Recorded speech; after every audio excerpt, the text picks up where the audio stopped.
2.5 years old and a second grader at the Jewish Primary Day School of Nation Catholic. She will be performing two pieces. The first is called The Windmill, and you can feel the wind gently turning the blades of the windmill as Hannah performs.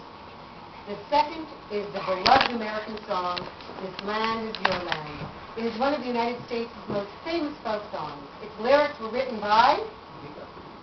Nice and loud, Dad. Woody Guthrie. That's it, everybody. Thank you. Woody Guthrie in 1940 on an existing melody. Guthrie lifted the melody, is another way of saying he took it, he stole it, of This Land Is Your Land, essentially note for note from the song When the World's on Fire, which was a Baptist hymn recorded by country legends, the Carter family, 10 years earlier. Ladies and gentlemen, Hannah Dr. Lowe.